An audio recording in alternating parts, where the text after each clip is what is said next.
Las invenciones. Charla sobre el proceso creativo y sus vericuetos con María Canale. Hola, mi nombre es María Canale. Soy actriz, docente, cineasta, inventora. Este podcast es una bifurcación del taller de invenciones, el laboratorio de búsqueda, prueba y experimentación creativa que guío, en el que participan artistas de diversas disciplinas. En el taller se trabajan proyectos creativos en desarrollo o se arranca a desplegar ideas desde cero. A partir del taller surge la posibilidad de tener conversaciones con artistas y creadores que sigo y admiro, con colegas y maestros. 14 de mayo de 2024. Valeria Lois y Marcelo Subioto. Valeria Lois es actriz de cine, teatro y televisión. Se formó con Hugo Midón, Pompeyo Audibert, Ciro Sorsoli, Paco Jiménez y Guillermo Angelelli, entre otros. En teatro le dio vida a La Mujer Puerca, dirigida por Lisandro Rodríguez, interpretación por la cual ganó el Premio Teatro del Mundo a Mejor Actriz. Actualmente protagoniza La Vida Extraordinaria y es parte del elenco de Esperando la Carroza. La hemos visto brillar en cine y teatro, dirigida por grandes como Daniel Veronese, Gustavo Tarrío, Mariano Pensotti, Ciro Sorsoli, Alejandro Catalán, Paula Hernández, Benjamín Neistat, Andrea Testa, entre otros. Marcelo Subioto es actor de teatro y cine. Se formó en la EMAD y entre sus maestros se destaca Guillermo Angelelli. Gestionó junto con Adrián Canale durante 10 años Puerta Roja. En teatro trabajó con directores como Daniel Veronese, Mariano Pensotti y Jorge Labelli, entre otros. Se destaca su actuación en películas y series dirigidas por Ariel Rotter, María Alché, Natalia Smirnoff, Gustavo Tareto y más. En 2023 obtuvo el premio a Mejor Actor en el Festival de Cine de San Sebastián por su interpretación de un profesor de filosofía en la comedia Puan, codirigida por Neistat y Alché. Lo que van a escuchar a continuación es el archivo de audio de Las Invenciones, el ciclo de charlas que se hizo en Junta, el bar de Futurock. Valeria Lois, Marcelo Subioto. Un aplauso, por favor. Bueno, por donde yo quería empezar, así para ir directo al principio, es justamente ese inicio del deseo con relación a el deseo de actuar o de descubrir el teatro. ¿Cómo fue que ocurrió eso? Que puede ser, quizás no siempre es en un taller de teatro, sino fue jugando, no sé, a disfrazarse con los primos. Digo, ¿cuándo apareció eso? Tengo entendido por lo que rastreé que a los dos les pasó en sus respectivos clubes de la infancia y adolescencia. Algo apareció ahí. Sí. Pero bueno, ¿cuándo fue que apareció esa chispa que dijeron, acá hay algo que me da la vida y quiero seguir? Marcelo iba al club. Cada uno va a hablar del otro. Sí, en mi caso fue así. Una conocida del club donde yo iba, el Club Gimnasia de Esgrima, que por supuesto mis padres me mandaban al club para que hiciera deporte y yo comía hamburguesas y miraba a los chicos jugar al vóley. Una chica contó que ella iba a hacer teatro al Labardén, a lo que ahora es el IVA, ¿no? El IVA. Claro. Entonces ella empezó a contar que iba a teatro un día por semana. Yo tendría 11. Digo, ¿pero y qué hacen? Dice, y nos dan unos libros, unas escenas y las leemos y actuamos y estamos sobre el escenario diciendo las escenas. Digo, yo quiero hacer eso. Quiero probar quiero ir a teatro. Y mis viejos tomaron eso que yo quería y me anotaron en la Asociación Argentina de Actores y fui a hacer teatro ahí una vez por semana los sábados. Alsina, donde ahora vamos a cobrar nuestros sueldos. A reclamar las movidas. Cada vez que trabajamos. Pero lo loco, algo que siempre digo, es que mi formación en los talleres de teatro jamás hubo una escena leída ni un escenario, ¿no? Yo iba como a lugares de piso donde había que improvisar y cada uno jugaba. Como que no correspondió al imaginario que se te había armado. Exactamente, que era por el que yo quería meterme a hacerlo. Eso no pasó, pero pasó algo que igual me convocó. Entonces, bueno, digamos, hacer teatro, ir a las clases de teatro, etcétera, fue algo que en ese sexto grado, en séptimo, incluso mientras preparaba, preparé para rendir examen en el Nacional Buenos Aires, entré, pero digo, todo ese ciclo de mi vida y toda la secundaria fue yendo a talleres de teatro. Como que desde ese momento que decidí hacerlo, nunca dejé. Te diría que nunca dejé de fumar, nunca abandoné a mi hijo y nunca dejé de actuar. Esas son las 3 cosas. No, bueno, dejé de fumar mientras estuve embarazada, pero digo, las 3 cosas que mantuve en mi vida fueron esas tres. Porque después no soy una persona constante, ni que diga, quiero esto. Con estas cosas. Solo con esto. Y bueno, entonces así empecé. Esa situación de entrenar y tomar clases y actuar de ese modo, no es que después conseguí un trabajo a los 18 y empecé a actuar y después la tele y después no. Digo, algo de eso, de entrenar, de juntarse, de actuar lo que uno quería actuar, etcétera, fue algo que continuó y que perduró durante mucho tiempo. Te diría que aún hoy sigue como esa llamita de la autogestión, ¿no? Claro. A pesar de que sí, hay trabajos y compromisos, pero digo que eso siento que todavía está, ¿viste? Qué lindo. Mira, lo primero que me pasó, yo tuve una preadolescencia un poco, tipo muy angustiado, no me gustaba lo que hacía, me metieron en un industrial, la pasaba como el culo, todo rodeado de varones. Porque sos nada maestro de sexo, mayor de nada. obra, ¿no? Sí, una cosa, iba a la escuela, era una angustia total. No tenía características de macho alfa, así la pasaba como el orto ahí.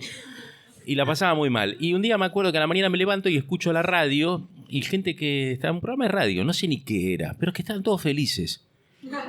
Yo que yo me tengo que conseguir algo así, como algo que no la pase como el orto, porque con esta carrera que estoy estudiando me va a pasar como el culo.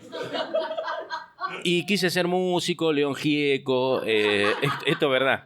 Quise ser León Gieco. ¿Qué era lo que eran felices en la radio? No sé, te digo que era como si fuera, no sé, no sé qué programa, no sé, la Mateca, no sé qué carajo era, algo que ponía mi vieja, pero yo los escuchaba y se reían y pasaban el clima y estaban contentos, aunque lloviera, estaban contentos. Hacían algo que estaban contentos y yo la pasaba como el culo todo el día. Y entonces me picó eso de decir, che, tengo que encontrar algo que me guste hacer. Y lo primero que me apareció fue la música y componer canciones y me creí León Gieco y estuve como un tiempo con eso, siempre solo. No era que había mucho. Y como iba a un club yo me crié en un club de colectividad yugoslava, iba mucho ahí se hacía baile, tamburiza, todas esas cosas que yo no hacía. ¿Qué es tamburiza? Tamburiza es una banda de cuerdas que se tocan desde contrabajos hasta las tamburizas, que son como unas guitarritas de 4 cuerdas, suenan todas... Son muy lindas, pero bueno, a mí no me gustaba y no hacía nada. Pero un día llegó de la Asociación Argentina de Actores un taller de teatro. Y yo dije, yo estudiaba música, no era buen músico, no funcionaba. Y me puse a hacer ese taller con otro amigo que estábamos todo el tiempo boludeando. Y hicimos un primer taller más o menos y el segundo cayó Martín Salazar de Los Macocos, que era un pibe que casi que tenía mi edad. Un pibe de 20 y pico de años y tuvimos un año, pero felicidad absoluta, ¿no? ¿Qué les daba, como clown? No, nos daba, eran más juegos teatrales, decía todo un disparate y nos íbamos a la mierda. Y él también, era como un montón de pibes locos, felices un rato de toda la semana de mierda. Y a mí me encantó eso y cuando hicimos la muestra a fin de año, revelación. De verdad que volví a mi casa, que estaba cerca, como unas 8 cuadras, como caminando, viste, en nubes. Y dije, yo voy a hacer esto el resto de mi vida. Y bueno... Esa es como fue la primera revelación. Yo le debo esa alegría a Martín Salazar y el resto que se lo vaya a decir a él, ¿no? Pero hubo algo ahí como de ese goce Sí. de las clases de teatro. Sí, yo me subo un poquito a esto que dice Marce, que yo tampoco tuve una linda adolescencia. Tenía miles de quilombos. Se nota eso un poco. En la escuela, en el colegio, me llevé más materias de las que me tenía que llevar. Me sacaron del Buenos Aires, duró poquísimo eso. Pero ir a teatro los martes a las 19, era como el plan. Claro. Y yo ahí me olvidaba de todo. No me quiero poner cursi, pero es algo que me sigue pasando, digamos, que el momento de actuación es un momento donde realmente los problemas se desaparecen, ¿no? Los problemas de la vida. En general lo relaciono más con el teatro, ¿no? Con el momento de estar en el escenario.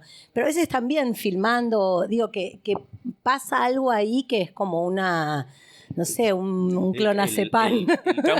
El campo de lo lúdico. Viste que hay una experiencia de Pavlovsky que cuenta que cuando él era pibe jugaba con unos amigos, se habían inventado en una mesa un equipo de fútbol y jugaban con unos botones, le pegaban así a una moneda y le iban empujando y hacían gol, qué sé yo. Y tenían un botón que no sé cómo se llamaba, pero se llamaba Rivolsi, no sé, que era un número 9 y hacía un montón de goles, ese botón. Y se encontró muy grande, como más de 50 años, se encuentra con ese pibe que jugaba. Y cuando lo ve, Pavlovsky enloquece y lo abraza. ¿Qué hace? ¿Cómo te va? Y le dice, ¿te acordás de Rivolsi? Y vio que el tipo se empezó como a poner incómodo, ¿no? A poner muy incómodo, porque el otro hablaba de Rivolsi, pero estaba...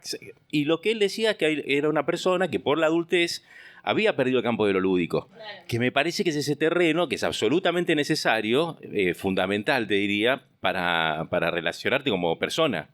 Un campo que no está relacionado ni con la responsabilidad del trabajo o lo industrial o la producción. Es un campo que está relacionado con un lugar absolutamente humano y que tiene que ver con eso, con la fantasía, con la imaginación, con el encuentro con el otro en otro espacio y bueno, que obviamente lo que sucede cuando uno crece es, bueno, juego para los chicos, esto es una pelotudez, no puedes boludear. Bueno, Pavlovsky, que era un actor y un dramaturgo, no le había perdido eso, como ninguno de los actores. Si hay actores aquí también lo saben perfectamente, ¿no? O directores o alguien que se dedican al campo lo saben perfectamente. Digo, me parece que ese es el terreno de lo lúdico que es absolutamente fundamental para desarrollar un campo de lo humano, ¿no? También. Sí, bueno, acá es cuando empiezo a sacarles el archivo de cosas que han dicho. Quiero que hablemos un poco, partiendo de este momento inicial, así de encuentro con la actuación y con el teatro, justamente del teatro como esa patria. Después vienen trabajos, viene el cine y todo eso, pero hay algo del teatro independiente como el primer lugar, ¿no? De pertenencia. Vale, vos has dicho, yo vengo del teatro, siento que esa es mi casa, mi lugar. Lo dijo. Lo dijo. Casi lo acabo de decir. Para que te saco a vos archivo también. Con virome, puño y... Yo soy analógica. Bueno, Marce, vos dijiste el teatro como la patria. Cierto lugar de fragilidad y sencillez que es donde está todo lo complicado. Hablando también del teatro como ese artefacto antiguo al que siempre volvemos, porque, bueno, ahí está como ese primer amor. Y bueno, quiero que entremos un poco en ese momento de empezar a trabajar con otros. Vos tuviste al grupo Sanguíneo, 10 años estuvieron juntos. Vos tuviste un espacio teatral. También eso como en el momento... así medio post-2001, ¿no? O ahí entrando en esa crisis en que empezaron toda esta ebullición de armarse la escena del teatro de Abasto Almagro, y ustedes estaban ahí como muy en esa escena. No sé si en ese momento ya vivían de actuar o había que hacer unos malabares o cómo fue ese momento así de ebullición. Yo vi afuera, me acuerdo, pero estaba en la secundaria o primer año de la facultad y me acuerdo eso de ir a Puerta Roja y decir y caminar por el Abasto con miedo y fascinación y decir yo quiero hacer esto, quiero estar acá, circular por acá, y que pasaba algo en algún punto como parecido a lo que pasa ahora, en el sentido de que estamos en una terrible crisis, pero los teatros están llenos y la gente va al teatro y va a ver teatro y uno dice, ¿qué es esto que pasa en Buenos Aires? Como hay algo ahí.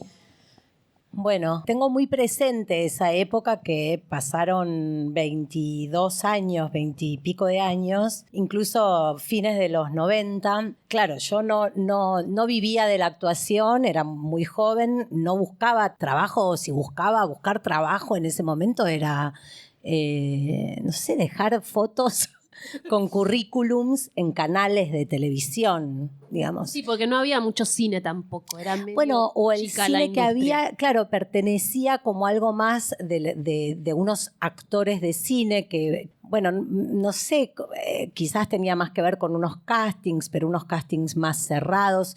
Yo no estaba en ese mundo, no era una chica linda. No, digo, no tenía como una hegemonía o algo, no sé, lo pienso, estoy tratando de pensar, pero digo, no era por ahí. Pero no era algo tampoco que me preocupara. Vengo de una familia, mi vieja es bancaria, mi padre era vendedor de chapas, trabajaba en la industria metalúrgica, laburaron toda la vida y yo entendí que tenía que trabajar para vivir. Entonces, cuando terminé mi secundario, empecé a trabajar como secretaria en un instituto de inglés. Paralelamente, tomaba clases de teatro. A esa altura ya había pasado por lo de Hugo Midón.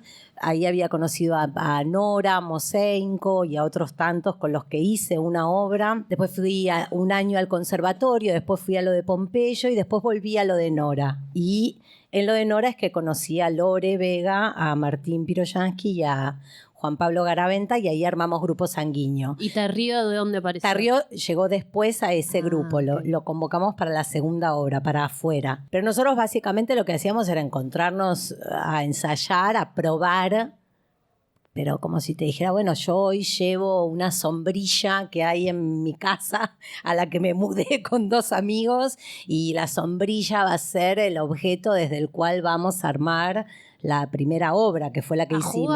A jugar. Sí, que es una palabra un poco... pero la realidad es que es eso. Pasábamos 3 horas, no había celulares, o había, pero qué sé yo, te llamaban si se moría tu abuela. Entonces estábamos ahí ensayando, probando, jugando, haciendo cualquier disparate, horas. No, todo esto para decir que digamos, mi vida actoral fue hacer las obras que nosotros armábamos, los disparates que armábamos en el caso de Capítulo 15 y en la siguiente obra afuera fue con Tarrío.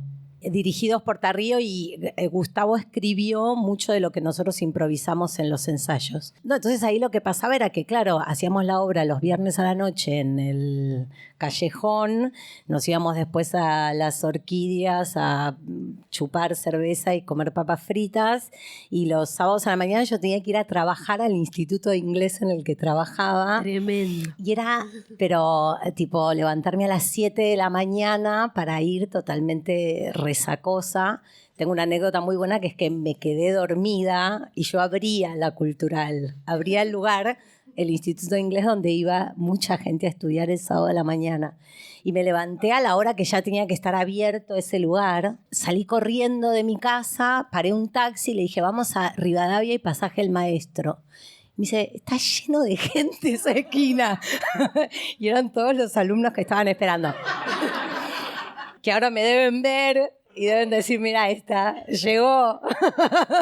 Lo logró. Pero bueno, yo empezaba como a tener, digamos, la actuación estaba muy presente en mi vida y al mismo tiempo yo era una persona que vivía de otra cosa. Digo porque toda esa época me parece que era una época distinta a esta, que me parece que los teatros y el teatro independiente en ese momento nos venían a ver los amigos, los conocidos, algunos que la gente de teatro.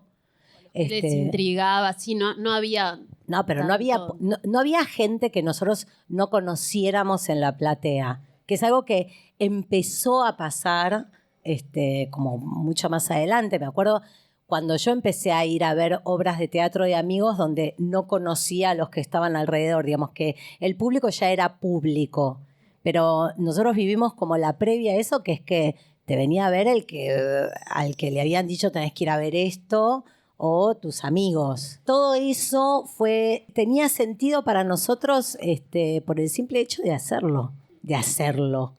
y nada más. E incluso, digo más, no había ninguna expectativa, pero no lo digo como todo tiempo pasado fue mejor, ninguna expectativa de éxito en el sentido de que mientras lo estábamos haciendo no decíamos, esto va a ser un golazo.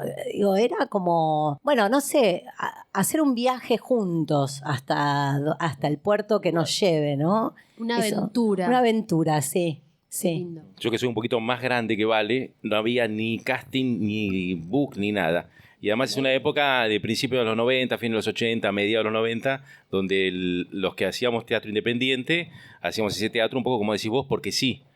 Y no había ninguna posibilidad de que alguien imaginara que iba a ser de eso una profesión. Ibas a formar grupos de teatro, darías clases y ya está. Y listo. Y eras una persona vista de manera rara en la familia, pues estén todos preocupados, qué va a hacer de su vida, le gusta el teatro, hace teatro, lo fuimos a ver, éramos 6, ¿viste? Y yo te digo, tenía 30 años, ya tenía un pibe y yo era igual, o sea... Pero laburaba de actor porque laburaba con los zancos, entonces me iba a los boliches y me armé un ñandú y armaba con un ñandú y era un gaucho y para mí lo que me daba guita... Entonces no estaba tan lejos la idea de Vale. No. Pájaro. Exactamente, hablamos de antes. Pero sí, laburaba de eso, laburaba en los boliches, armaba, le mentía a los tipos de los boliches. Ya tengo una vez, por ejemplo, con un amigo, le digo, che, hay un tipo en boliche, vamos a ir, ¿qué hacemos? No sé, vamos, esto no le importa nada. Y vi un afiche que Hombres de Negro, la película. Y le dije, tenemos un número de Hombres de Negro, bailamos con la música, que no sabía ni cuál era. Y como en esos boliches aprendíamos a hacer, el que venía el titiritero, te decía, ¿me enseñas el títere? Sí, vos me enseñas a andar en zanco, dale. Te enseñaba íbamos por el mango, el mago, el mimo no era mimo, esto lo quiero denunciar. El mimo no era mimo, era un tipo que hacía así. Hacía nada de nada. Y se cobraba igual y todos nos callábamos la boca y labura. Ese era el laburo máximo que podía aspirar una persona que se dedicaba a teatro independiente. Después había una cuestión como ética, política y fundacional que era, hacemos este teatro, nos representa esto, y nosotros hacemos este teatro y Vale hace otro y discutimos con Vale. Claro. Y no, esto es, no, pero eso era mierda, es como medio, no, pero vos haces, y era esto, que éramos 6 de acá, 6 de allá, y 12 que el teatro comercial era un lugar para meter una bomba o secuestrar al director y pedir dinero. A veces había como una guerra, ¿viste? No había ningún tipo de relación. La idea de que nosotros podemos estar acá, en este error, ¿no? Que hay gente que nos está escuchando a nosotros como si fuéramos actores, que tenemos mucho para decir. Esto de ahora, o a partir del 2004, 2005, cuando la industria del cine empieza a tener otro tipo de, por diferentes políticas, otro tipo de mercado, de industria, y también... cuando la televisión va a buscar esos actores del teatro independiente, teatro, claro. Y esos actores empiezan a aparecer, ¿no? Aparece Pompeyo en las primeras, ¿no? Los primeros que aparecen y ahí cambió todo y es otro mundo. Pero el mundo al que nos formamos nosotros era otro, ¿no? ¿Viste? Claro, pero Pompeyo, Brisky ya hacía cosas porque creo que él tenía como una relación sí, claro, más mainstream. La Fiaca en los 70, claro, una película, había hecho cine, pero para mí, y aparte porque tomaba clases con él en ese momento, la aparición de Pompeyo en la tele fue muy fuerte porque era... Sí. Una bisagra, porque era un instrumento también muy raro. Pompeyo con su cara, con sus ojos, muy particular. Con su actoralidad. Era como alguien que no existía en el teatro, en la tele. Y que después, con el tiempo, eso que también, como la preocupación de la familia, ¿no? Respecto de qué iba a ser uno, si uno ganaba plata, etcétera. Yo me di cuenta, la primera vez que yo fui a la tele a hacer algo, siempre, digamos... era bastante infeliz, ¿no? Las primeras veces que uno iba a la tele, si no iba porque lo habían elegido para hacer un gran papel, ibas a hacer un bolo y era una situación que salías y querías, no sé, romper un edificio con la cabeza, digamos, estabas como diciendo, ¿qué hice? ¿Por qué lo hice? ¿Para qué? Nunca más lo voy a hacer, después volvías. Pero lo que digo es que entendías un poco que ese registro era un registro distinto y raro, digamos, que no era lo mismo, digamos. No estoy diciendo, no tratando de sagrada a la actuación en teatro, pero que había ahí un juego que vos creías que querías jugar y que donde querías estar o al que había que llegar y que no era para nada feliz y que había que poder hacer eso. Claro, no lo sacabas de taquito. Claro, Sí. porque digo, pienso que esto que decimos de Pompeyo, no sé, estaba Rani en la tele, como una forma de actuación rarísima y sacada, o muchos actores, pero que había algo que había que hacer ahí que no tenía nada que ver con lo que nosotros veníamos Sí, yo creo que los haciendo. actores de nuestra generación aprendimos a entrar en el audiovisual haciendo el audiovisual. Nos Tal formamos cual. en el teatro, nos formamos en diferentes lugares, en escuelas, en la EMAD, con determinado maestro, uno u otro, pero en el audiovisual nos formamos así de esa manera, Sí. haciendo, en mi caso, hasta el día de hoy.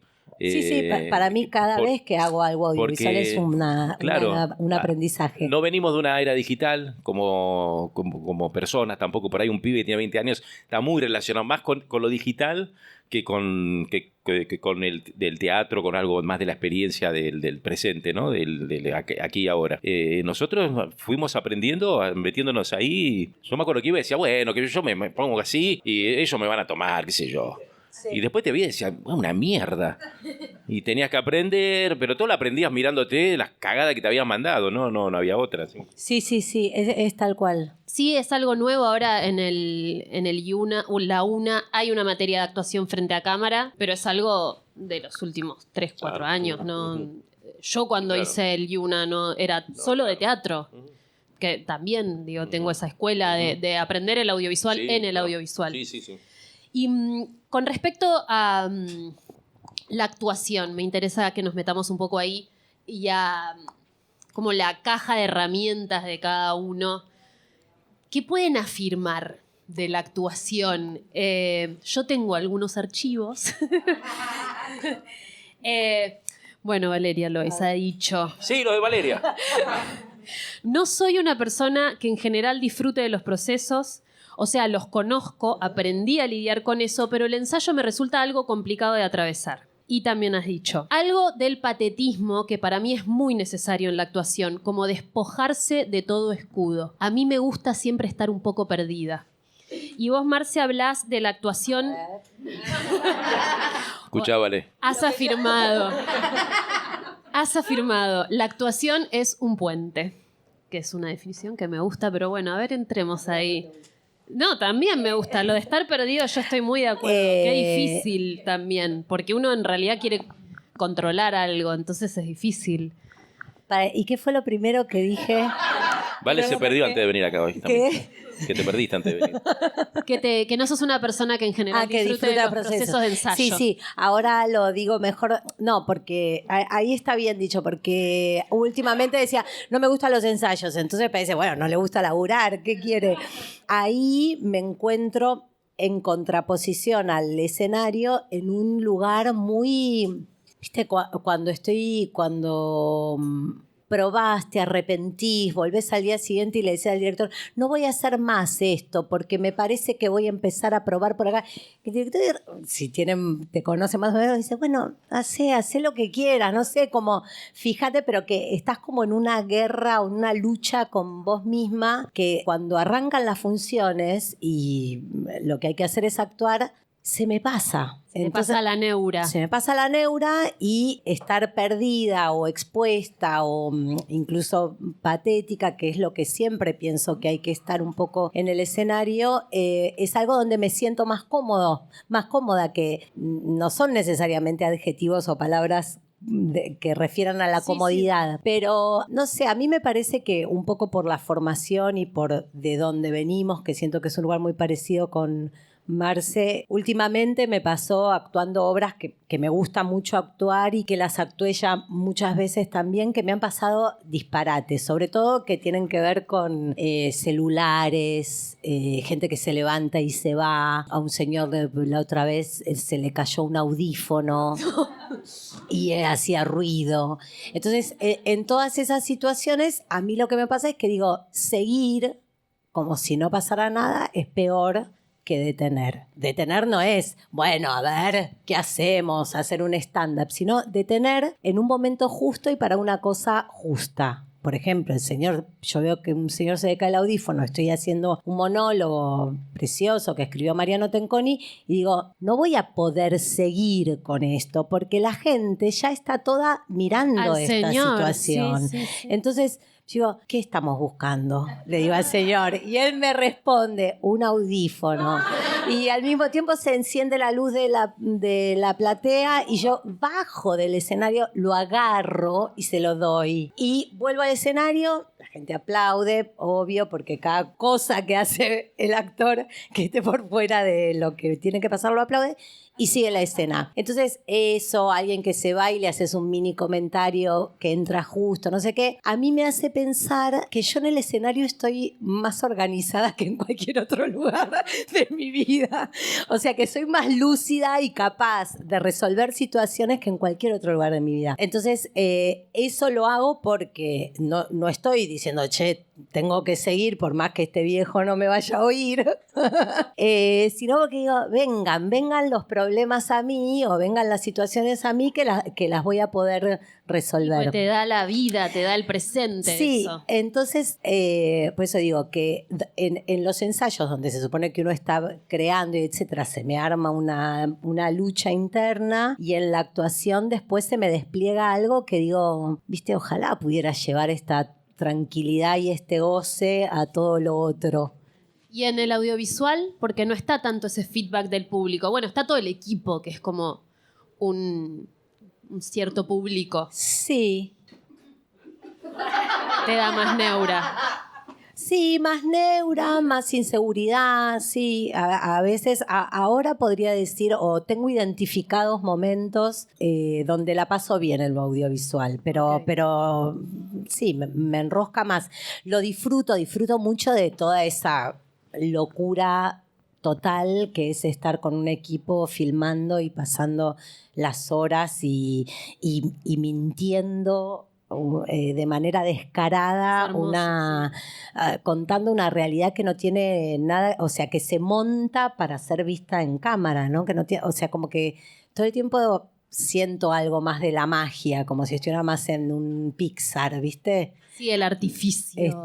Pero sí identifico muchos momentos de encuentro con compañeros y compañeras y directores donde la paso bien filmando y está buenísimo. Eso. Yo cuanto más grande me voy poniendo, más me doy cuenta que es muy difícil actuar. Es muy difícil. No es fácil.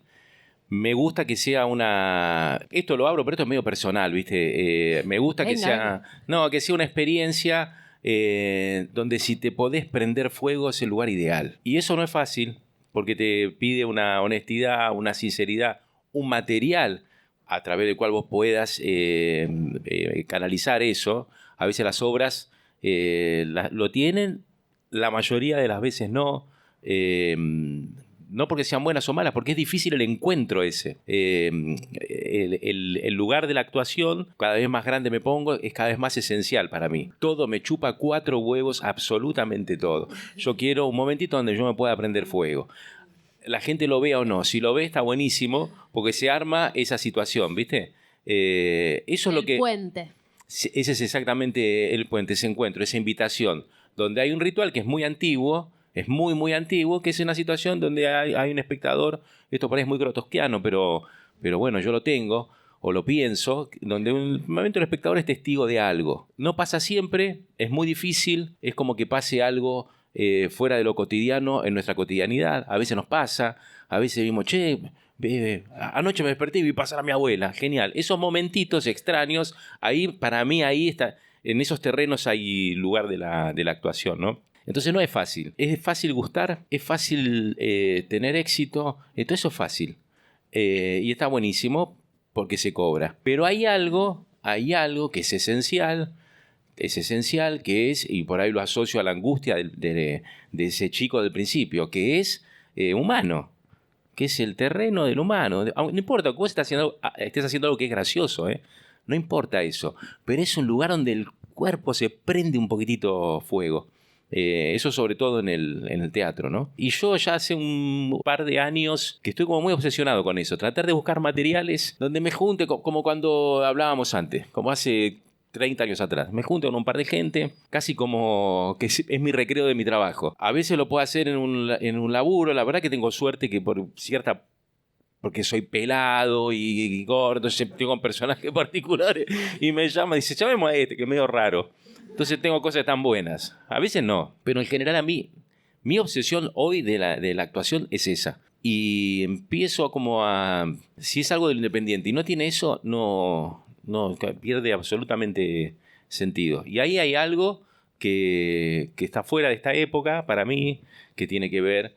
Antes cuando decías que había dicho que era un artefacto antiguo, el teatro, y lo digo porque todo lo que te pide un espectáculo teatral mínimo, no te digo que tengas 8.000 pantallas, eso mínimo, es un artefacto antiguo.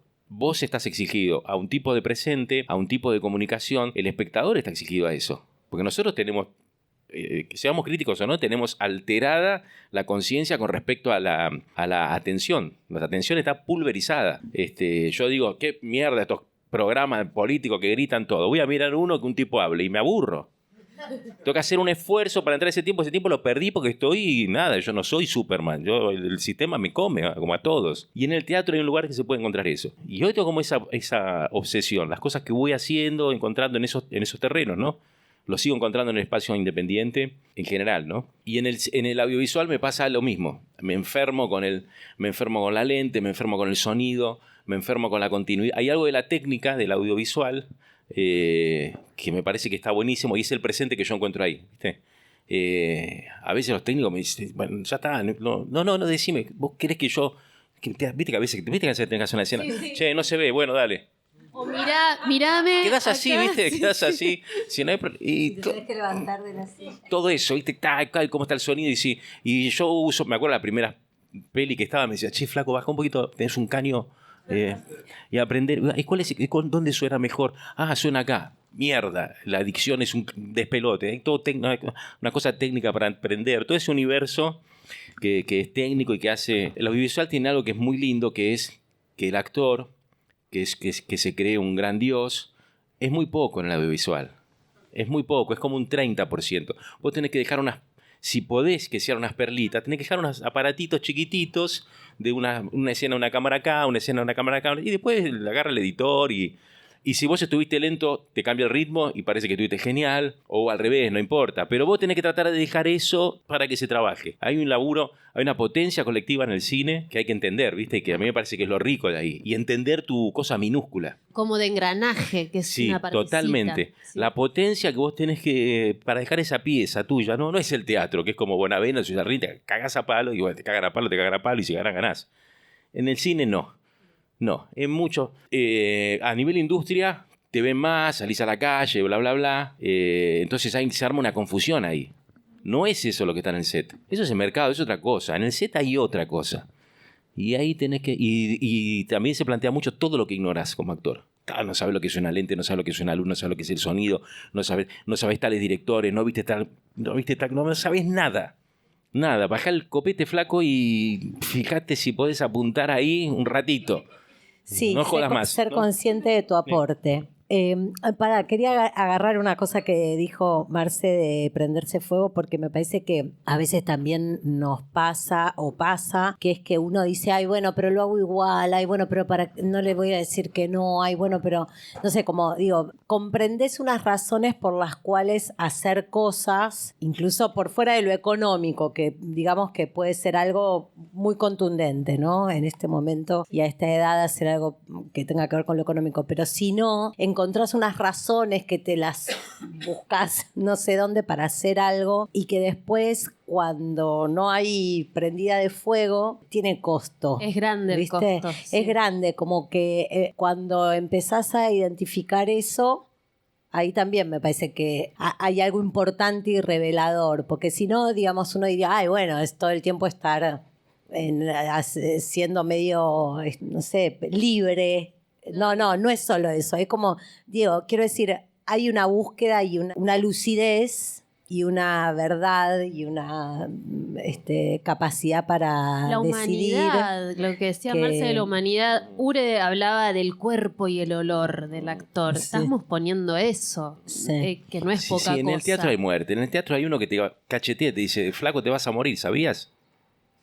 Ahí empezás a actuar.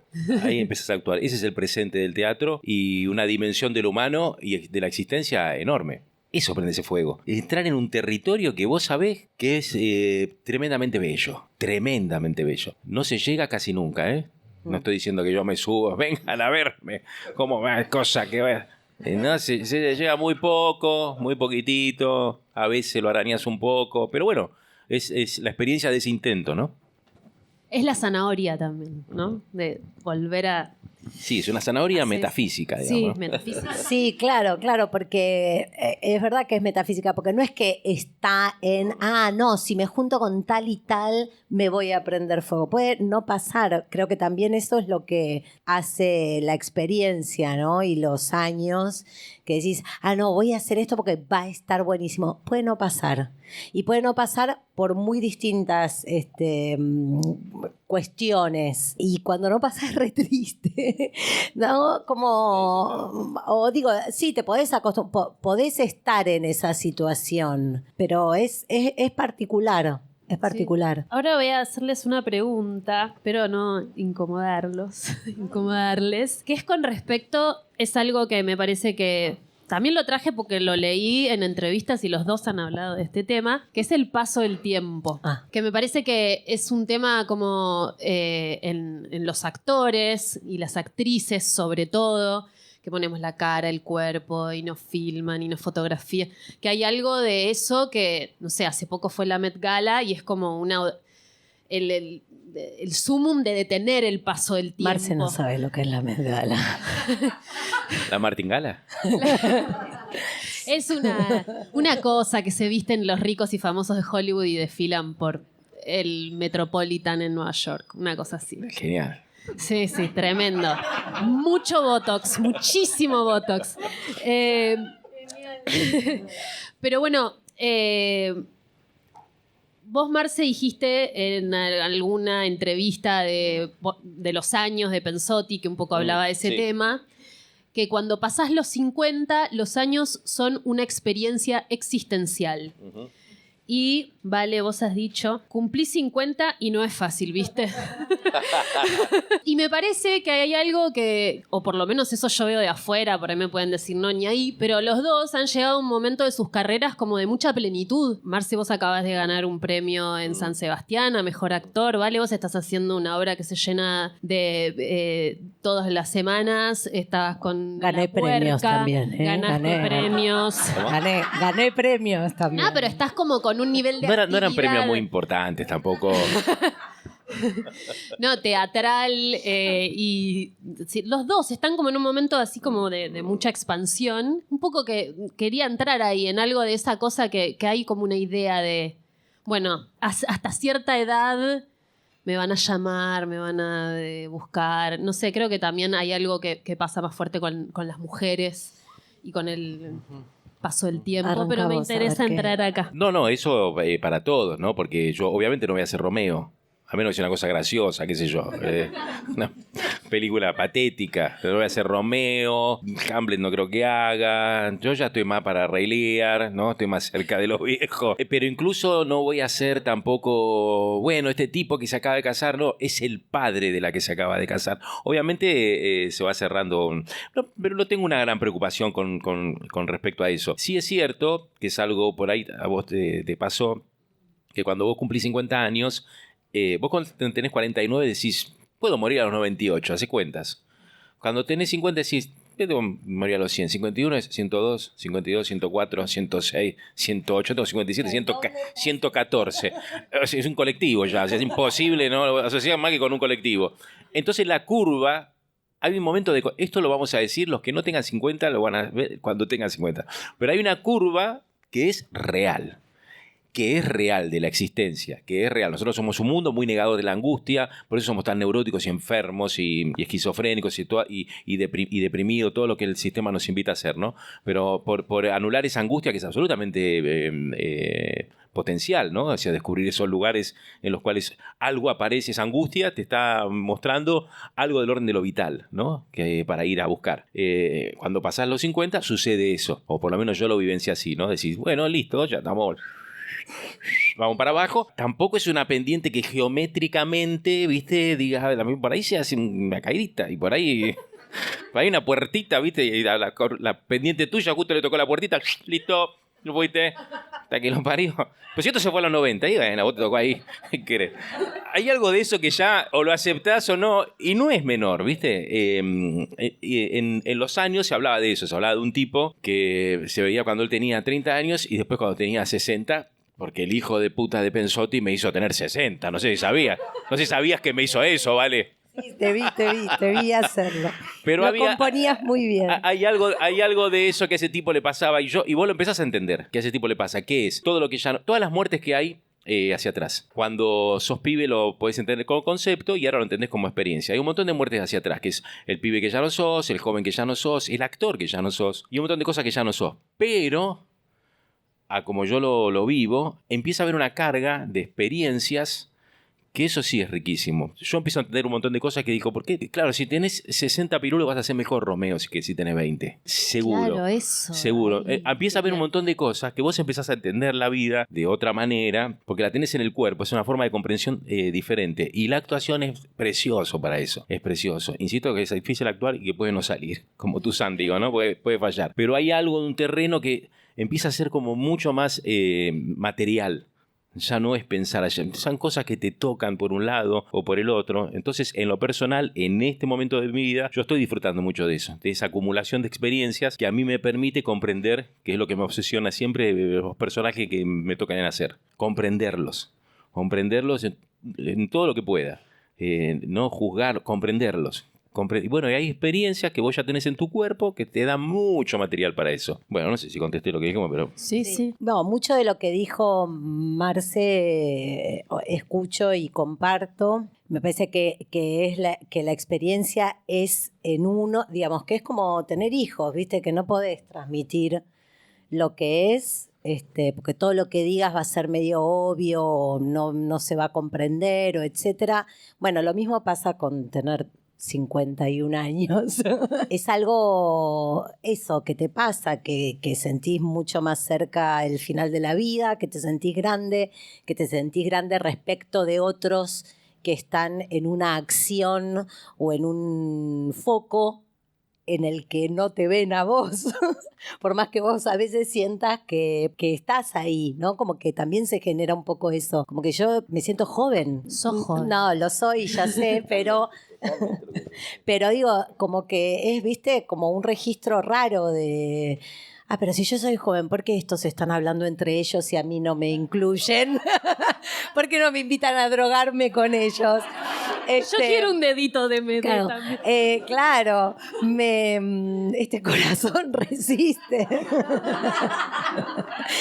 No, me pasó algo, voy a decir una cosa muy graciosa que ya se la conté a Jovi, creo, y que creo que hay que hacer un pequeño corto con eso, que es que una vez estaba filmando en Piriápolis, era hacia allá de la madre de una... Primero me acuerdo la primera vez que fui a un casting y dice, bueno, ustedes van a actuar esta escena y ustedes esta. Para una publicidad, yo tendría 40 y pico. Yo decía, ¿por qué? Y en un momento me di cuenta que porque unas eran más jóvenes que otras. Como que fue la primera vez que entendí que nos estaban separando por edades. Para mí yo podía ser también el otro. Y después estuve en Piriápolis filmando una cosa que hacía de la madre de una chica uruguaya, la película Los Tiburones. Entonces cuando en el hotel, en el set, yo era la más grande, junto con Fabián Arenillas, que hacía el padre. Entonces llegábamos nosotros, un poco bajaban la música, se juntaban guita para después ir a chupar y no sé qué, y no nos invitaban. se cagaban de risa con nosotros, pero no estábamos en esa. O sea, suponían ellos que nosotros no podíamos estar en esa. Pero cuando llegaba al hotel de Piriápolis, al argentino, estaba lleno de viejos. Porque es un hotel de termas y yo era la más joven en el hotel. Entonces vivía como al mismo tiempo las dos escenas. Eso era muy gracioso y me pasa muchas veces que, no sé, el taxista me dice nena o querida y después yo soy consciente de lo grande que soy. Bueno, es durísimo. Pero en relación a la actuación. En relación a la actuación, no, porque también pienso cuando trato de vieja. Cuando trato de decir cosas graciosas adelante de los amigos de mi hijo y todos me miran como, o sea que nada, que no les da ni gracia ni nada, como. Pero no, en relación a la actuación me pasa que estoy disfrutando mucho de este momento, sí, que siento que hay revelaciones que vendrían muy bien para épocas anteriores, comprensiones, revelaciones, menos desesperación por cosas o buscar cosas que no son las que corresponden con una. Y también me pasa algo curioso, que es que estoy haciendo una obra, La vida extraordinaria, que es una obra que requiere una entrega física total y que la disfruto mucho y la paso muy bien. O sea que mi cuerpo está muy activo y que por primera vez estoy haciendo ese personaje que hago en Esperando la carroza, que es como un minón, que yo no estoy acostumbrada a hacerlo. Bueno, no estoy acostumbrada a hacer eso. Y digo, pero qué ridículo que me haya pasado ahora eso, a esta edad, ¿viste? Digo, tengo 51 años, tampoco es para tanto. Pero es un montón. Ojo. Por ahí es lo que uno espera. Son 51, ojo. 51. No, por ahí ese personaje decís, qué sé yo, a los 30, a los 20 y pico, hacer de una bomba con el... Total, y hacerlo ahora es totalmente loco. Y muy divertido, lo disfruto mucho. Quiero decir que no tengo no estoy atribulada por eso, ¿viste? O acomplejada o sintiendo que algo, ¿no? Es como, no sé, es una chance, una última carta que me dio la vida así para decirte, va, ponete un escote y salí al escenario, que me parece muy genial que me haya pasado ahora, ¿viste? Como, bueno, eso, perdón, y con esto cierro, yo hablo más que vos. Por favor. No, hoy escuchaba a Darío en una radio que decía que le dijeron, ¿cómo estás? Y dice, mal. No, y empezó a hablar, un poco hablaba del país y en un momento dijo, y aparte tengo 55 años. Y lo dijo de un modo que lo entendí, porque hay algo de la edad que todo el tiempo uno está, digo, yo soy feliz, tengo una vida re feliz, etcétera, pero tener 51 años es algo que no cambia y que es así y que, digamos, trabaja mucho en la cabeza de uno, ¿viste? Todo el tiempo estar grande para cosas. Es muy impresionante eso. Te quiero agregar una cosita más de la edad también. Algo que me interpela, que es la tradición. Nosotros vivimos una época que no tiene, o que yo no la veo, tradición. Yo cuando fui joven había una tradición. Era una tradición para pegarle patadas en el culo. O sea, el concepto de la vanguardia, aquello hacen teatro, mira el con lo que hace, pero lo ibas a ver y había una tradición. Existe un lugar de donde vos venís, es la tradición, ¿no? Y hacia donde vos vas. Esta es una época del individuo.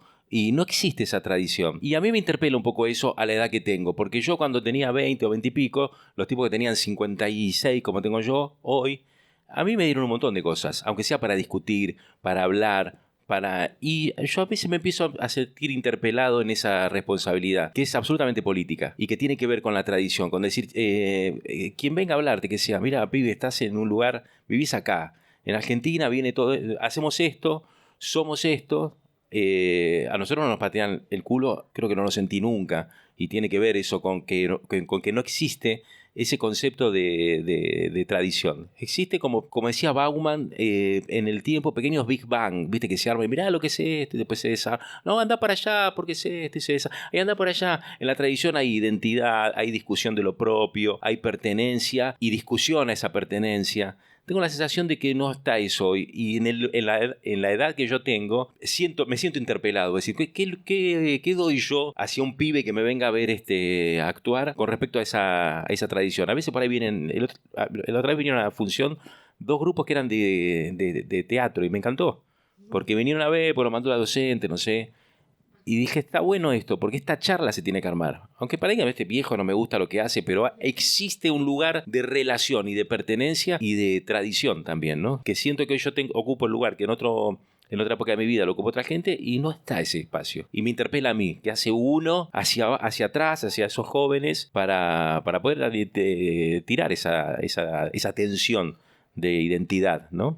Sí, abrir ese diálogo, está buenísimo. Me interesa, ya que entraste ahí, que nos metamos un poco en lo político, el estado actual de la cultura.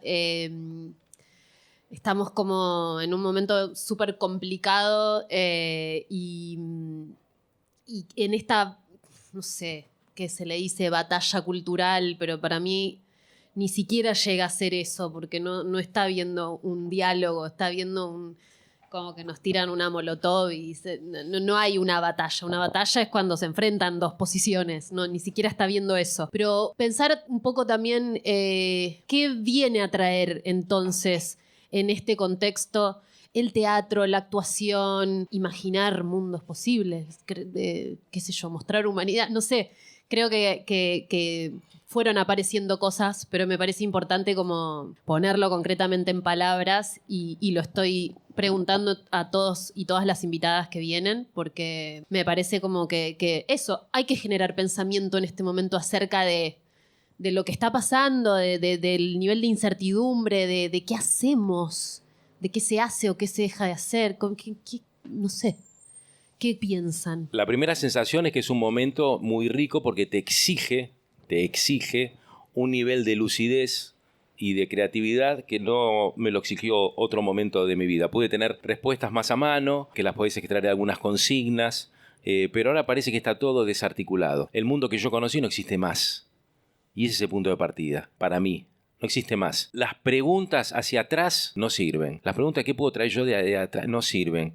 Entonces es un momento muy complejo, lo digo personalmente, porque te exige esa lucidez de decir, bueno, ¿qué se hace con todo este universo nuevo de estos paradigmas? Algunas propuestas que hoy están muy en boga, son muy viejas, no hay nada nuevo. Ni siquiera lo que se presenta como nuevo y dice, bueno, ahora cambió. Fíjate vos que tuvimos toda la gente, a mí me llamó mucho la atención esto en estos últimos meses, dijo la gente quería un cambio. El vaciamiento de conceptos, ¿no? ¿Pero qué cambio? ¿El cambio de qué? ¿Viste cuando va la gente habla en la calle y dice tal cosa y el notero le pregunta, se queja de algo y dice, ¿y con respecto a qué? No sabe qué decir. Hay un vaciamiento de conceptos, hay un vaciamiento también para mí en las instituciones de la democracia, de contenido de esas mismas instituciones. Está todo vaciado de contenido y ya es tarde, como lo veo. Digo, ahora lo que te exige son respuestas para el aquí y ahora. Yo no las tengo, ni siquiera tengo esas preguntas porque no lo puedo decir. La manifestación de lo político en el teatro es prenderse fuego. Esa es la invitación que uno puede hacer con el cuerpo. ¿Viste? Decir, bueno, venís y hacemos esto. Y yo te propongo esto y venís a ver esta obra de teatro y yo voy ahí y vos te vas a tener que exigir porque no te doy nada. Estamos acá, un grupo de gente y tratamos de organizar en este momento de 50 minutos o 40 minutos o 1 hora 10 que dura la obra, una instancia de la experiencia que no existe. Que existe lo rápido, lo veloz, lo individual. Una instancia de la experiencia de lo colectivo. Si eso nos moviliza, mierda, estamos un poquitito vivos, porque pareciera que estamos hasta dormidos de eso, ¿no? Si eso nos moviliza, estamos un poquito vivos, bueno, podemos salir y charlar un poco y encontrar las preguntas, pero ni siquiera las respuestas. Pero para mí en este momento es eso, es un momento de... Yo siempre viví, desde que tengo 30 años, viví con la idea de que yo vivía una bisagra epocal y que siempre estaba equivocado. O sea, cuando todo el mundo, más chico también, cuando todo el mundo decía qué genial que era Soda Stereo, yo me daba cuenta 15 años después. Eso era como lógico en ese momento, pero después algo pasó, ya pasados los 30, 40, que el mundo se volvió así. Que todo lo que nombrábamos era viejo, o sea, ya había pasado y estábamos nombrando y no tiene mucha relación con el presente. Me parece que estamos en ese quilombo hoy. Me parece que genera un poco de angustia, me parece que es bastante difícil, me parece que es abismal y a la vez... me parece de una oportunidad en lo creativo, en en lo intelectual absolutamente potente y necesario. Depende de cada uno de nosotros, ¿no? Yo no sabría muy bien qué decir en el punto de... o sea, me cuesta mucho pensar en palabras como resistir, la patria no se vende. No, digo, pienso que hace 2 semanas o una semana y media hubo millones de personas en la calle y no pasó nada. Entonces digamos, hay un poco de desesperación y de angustia, una angustia como permanente. Por supuesto que no tengo las respuestas a nada. Pienso que tenemos unos lugares en los que reunir a la gente y juntarnos y estar y pensarnos, y esos lugares, digamos, depende de nosotros que sigan. Este es uno, Sí, pero digo, Intenta hacerlo. y muchos otros, la radio, la FUTU, los teatros, pero es un momento muy difícil.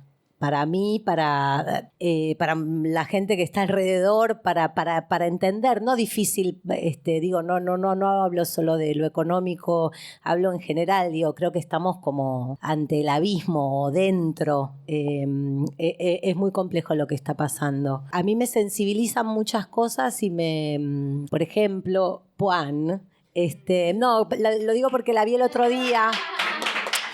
Y me pasó algo respecto de la época. Bueno, lo que mencionábamos recién, que la película hecha el año pasado tiene una discusión y un final que pareciera hecho antes de ayer. Y lo loco es que fue escrita hace como 5 años, ¿no? Sí, me sensibilizó mucho la elección de tranzas como tema de la película, de la canción de Charlie y tu final, Marce, perdón si spoileo, pero digo, como ese momento del profesor totalmente expuesto y dando algo para compartir. Ese tango, esa forma de interpretarlo, no sé, como que dije, ay, acá hay como, viste, el vacío de alguien dando,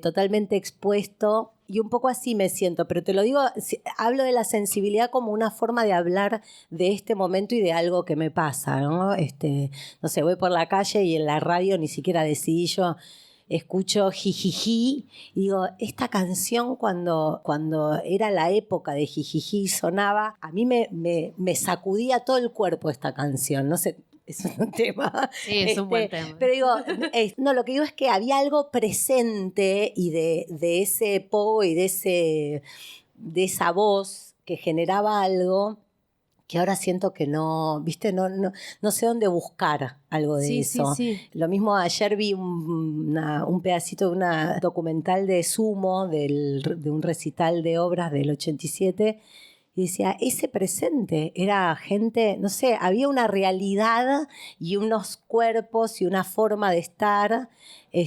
No había teléfonos, no había ningún registro, o sea, incluso la cámara es rara en ese documental porque nadie le está hablando a la cámara. Hay como la cámara muestra algo que está pasando. También le gritan putas a las chicas que están arriba del escenario y a Calamaro cuando sube. Digo, pasan cosas raras también, pero digo, había algo muy activo que ahora no sé, quizás también donde me agarra y por la edad y etcétera, y porque siento que estamos muy cansados y que el otro día también escuchaba un podcast, ni me acuerdo de quién, que hablaba, no sé, en octubre del año pasado y nadie pensaba que esto iba a pasar.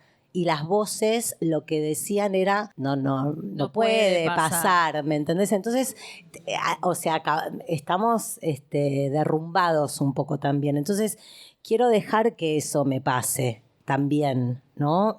Sabiendo que soy yo, que tengo mi gente, mi comunidad, un grupo para pensar y ofrecer cosas, quiero dejar que esta desazón suceda. Sí, derrumbarse. Está bien.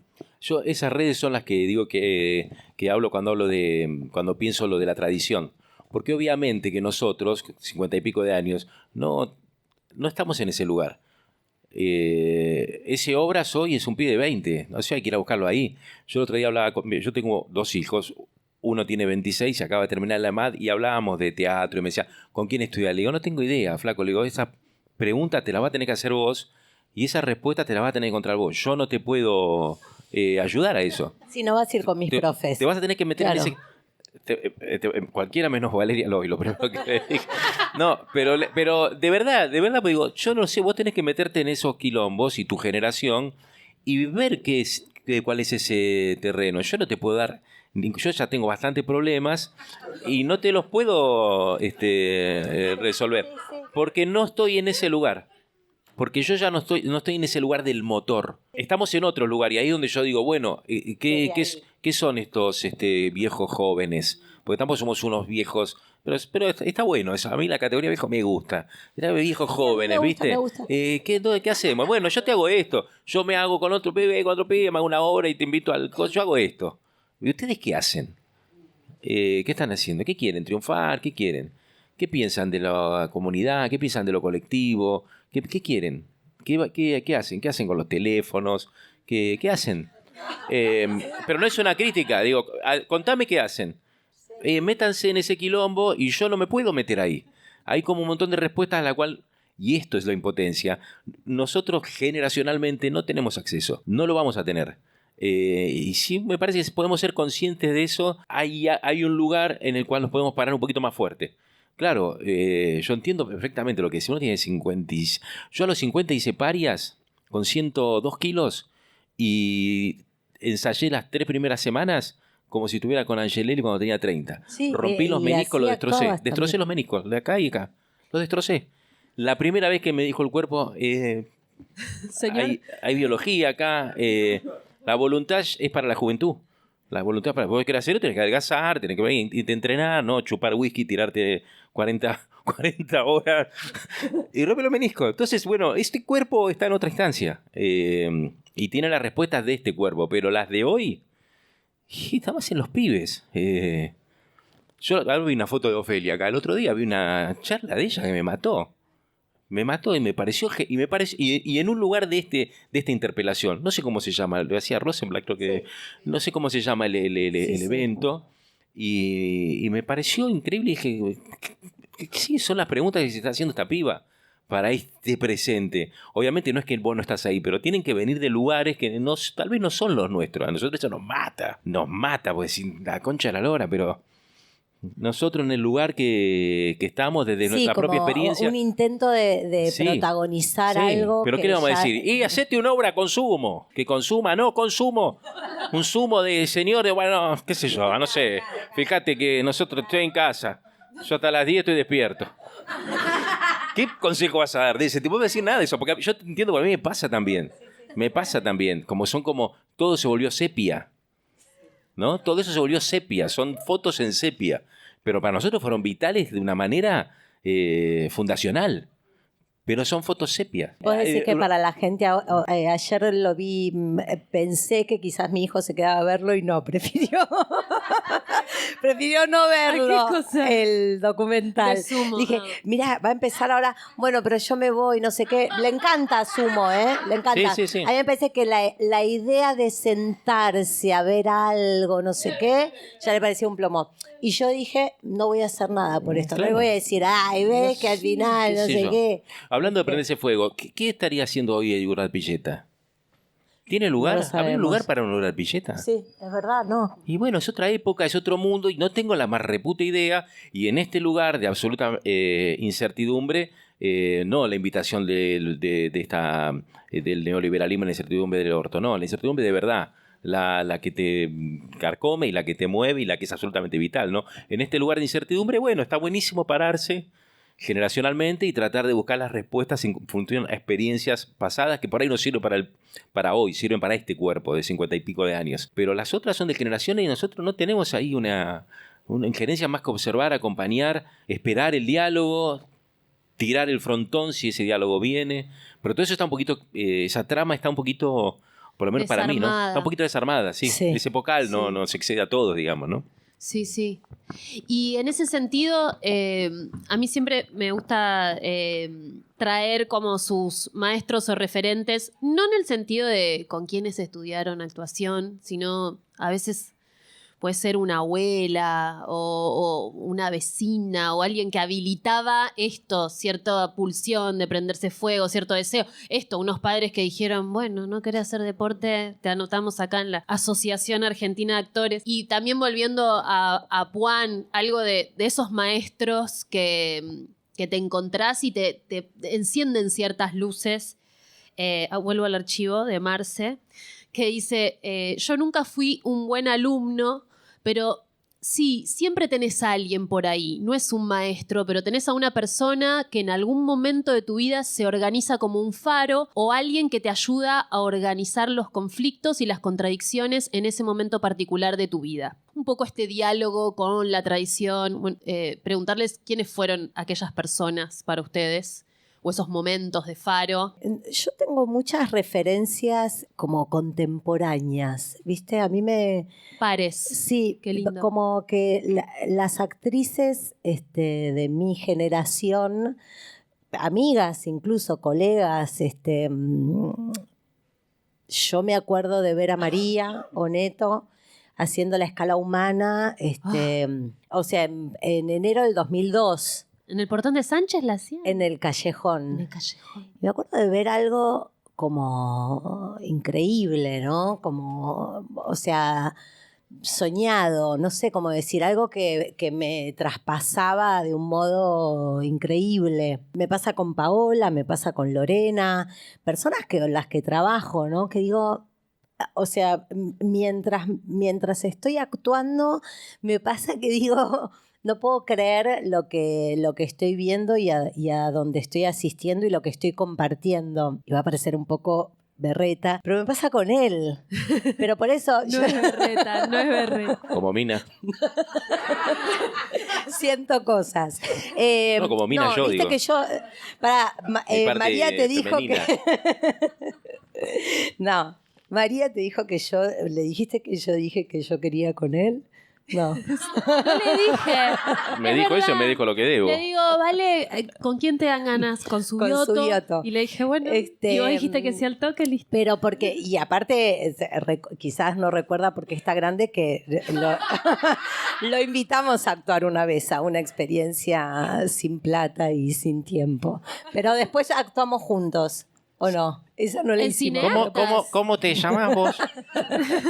Después En actuamos juntos en Cineastas, no. Y eso tengo que decir que Marcelo, Diego Velázquez, personas con las que te encontrás y la conexión es de un modo como esponjoso, ¿me entendés? Como el humor de tu familia, como una cosa que decís, esto no lo tengo ni que comentar, no nos tenemos que decir ahora viste que cuando vos decís esto y yo digo esto, sino que está pasando. Para mí, Cineastas, con Marcelo, es el paroxismo de esa situación porque hacíamos cosas muy chiquitas.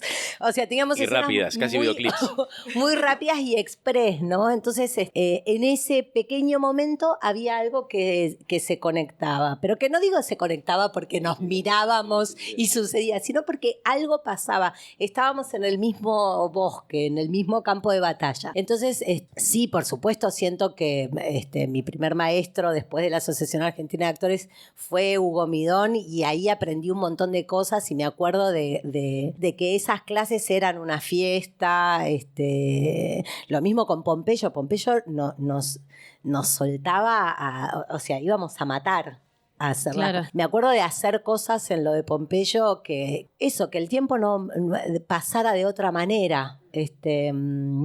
Y en una locura de muchas personas juntas, alucinante, comandada por él. Y después tengo mucho este registro de la gente con la que estoy, ¿viste? Lorena, ni hablar, Paola, Diego, las veces que estuvimos juntos, referentes, verlo actuar a Marcelo, bueno, también Marilú, qué sé yo, Marilú vas a verla y, no sé, digo, puede estar actuando 1 hora y media, pero hace algo que vos decís, tuvo sentido, hace algo en un segundo, que vos decís, tuvo sentido estar sentado acá todo este tiempo. O sea, gente que te la pone, ¿viste? Sí, sí. Eso. A mí me está pasando últimamente que estoy empezando a encontrar ciertas huellas que tengo en el cuerpo que las estoy descubriendo ahora y que tiene que ver, y me parece que también tiene que ver con esta discusión que se da hoy sobre la cultura y qué sé yo, ¿no?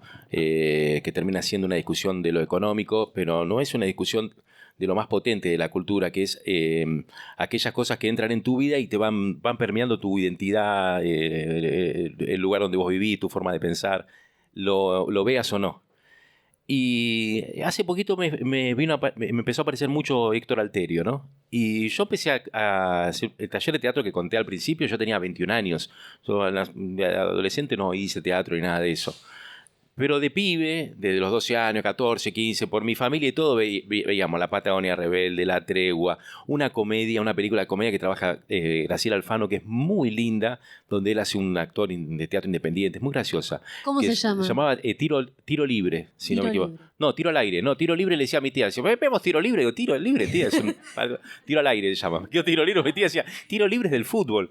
No, tiro al aire. Ah, bueno, tiro al aire. En la época de los VHS, viste que, bueno, la historia oficial, bueno, un montón de cosas, ¿no? Y yo me doy cuenta que ahora, sin darme cuenta, ese actor me marcó un montonazo porque el abanico de ese actor es lo que a mí me moviliza y la sensibilidad de ese actor. Yo digo, este tipo de marcó y yo no me di cuenta. Y yo empecé a actuar y yo lo tenía eso adentro. No tenía, digo, tomemos esto con pinza, ¿no? Tomemos esto con pinza. Lo digo como influencia, ¿no? Digo, ya le estoy pidiendo disculpas a Héctor Alterio, se escucha con los familiares, se escuchan esto, ¿no? Me refiero a que hay una influencia que no es que vos viste, que vos la tenés en el cuerpo, porque vos fuiste parte de un determinado momento de tu vida, de películas que se veían, y vos estabas en otra, pero veías esas películas. Y eso me parece hermoso, porque le da también un sentido a nuestra profesión, o a la cultura en general, muy potente, ¿no? Después, bueno, hablabas antes del tema de Charly García también. Digo, en ese cuerpo que uno trata de prender fuego está todo eso. Es eso lo que se manifiesta. Son esas marcas, esas huellas que vos tenés adentro que te... Yo, por ejemplo, a veces voy a hacer una obra y digo, la obra que quiero hacer es Rezo por vos. Es Rezo por vos. Y empezás a escuchar y decir, me encendí de amor, es Rezo por vos. ¿Qué hijo de puta? Esto lo hacen en 2 minutos y medio. Pero lo hacen. No es una cosa para comprar. Es una cosa de verdad. Y a vos te marcó fuego. Y esas cosas cuando lo pones ahí en la parrillita, el cuerpo para actuar, y saltan esas cosas. Y mira esto lo que es, ¿no? Después hay otra cosa que sí siempre me generó mucha... Es muy personal esto. Mucha admiración es Grotowski como una especie de santo, ¿no? Como un tipo que vino de una Polonia invadida por la Unión Soviética, con todo ese cristianismo extraño que hay en esa Polonia, una madre que le decía, toma, lee libros de yoga, y leía libros de la India, y después se pone a hacer un teatro absolutamente medieval en la Polonia soviética. Y cuando se convierte en una cosa de, ¿viste? El tipo del teatro dice, no, yo quiero hacer rituales. Y se va y termina ahí en Pontevedra, en Italia, haciendo espectáculos que ya no hay público. Eso también pero esto más para uno. Pero hay algo que dice, bueno, hay algo de ese sentido en la profesión de uno que es para uno. No es que no vas a... Pero hay algo que es un sentido más grande que todo, que si te sale bien o no te sale bien, ¿no? Y es muy lindo esto que decís, Vale, esto de los... contemporáneos, los colegas. Sí, y que te componen. Porque te componen, claro, porque te potencian y te componen, aunque no se lo propongan, porque uno es parte de ese cuerpo, uno es parte de todo ese cuerpo. Totalmente de acuerdo. Pienso en Ordar Pilleta, cuando tuve la suerte de actuar con él y verlo, y hacíamos Rey Liga, a mí me mataban y me sacaban, y yo me quedaba mirando como él hacía toda la... ese se prendía fuego, ese no era joda. En la Coronado, ¿viste? Y después le decía, qué bueno, Ale, decía, qué cosa, ¿no?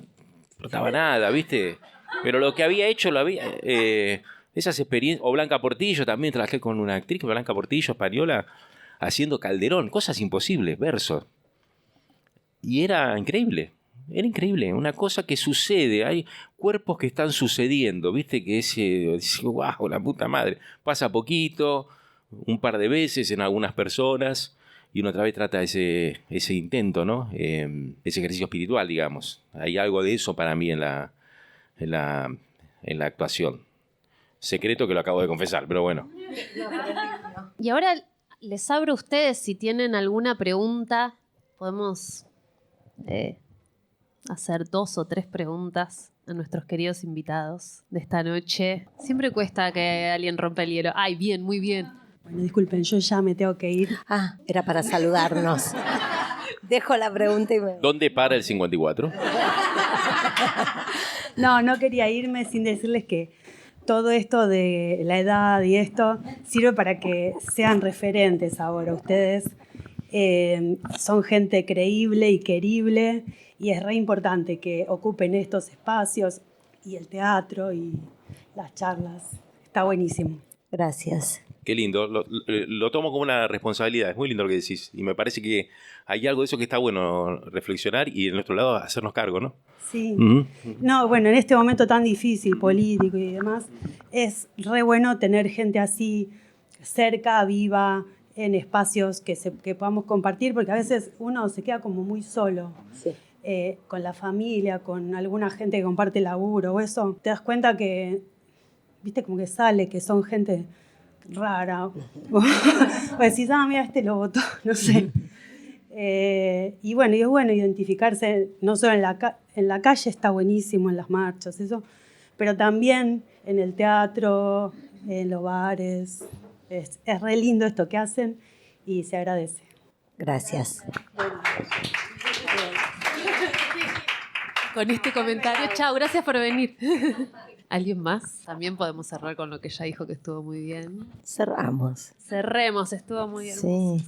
Yo me gusta, como soy una nerd y traigo mis cositas escritas a puño y letra, me gusta terminar con unos textitos, estos encuentros, leerles algo. Y hoy traje un fragmento de Sácate la careta, de Alberto Ure, que me parece muy hermoso porque creo que él termina hablando de algo de esto, de la humanidad, de prenderse fuego, en otras palabras, como cosas que trajimos, así que arma como una constelación medio maravillosa. Él está hablando de los actores y las actrices y de su amor y su admiración por los actores y las actrices. Y dice, en la emoción que produce la actuación hay una certidumbre que la unifica y se ríe de tantas diferencias porque las metaboliza al mismo tiempo. Esa es la verdad del teatro, donde la espiritualidad se alimenta de carne humana a la que saborea como un gourmet, pero que nunca le alcanza como a un ogro. La carne del actor como combustible del conocimiento y como enigma que solo podría resolver una humanidad más sabia. Carne con sudor y olor que se destila en la emoción de los otros, pero emoción purgante. Pero, ¿cómo hace esa carne para ser tan raramente humana, para abandonar toda privacidad y ser emoción social y purga íntima? Para los otros, lo que nunca será para él, potenciando tanto el sí mismo que termina por escapársele, y esa ofrenda la espiritualiza. Muy fácil es decirlo.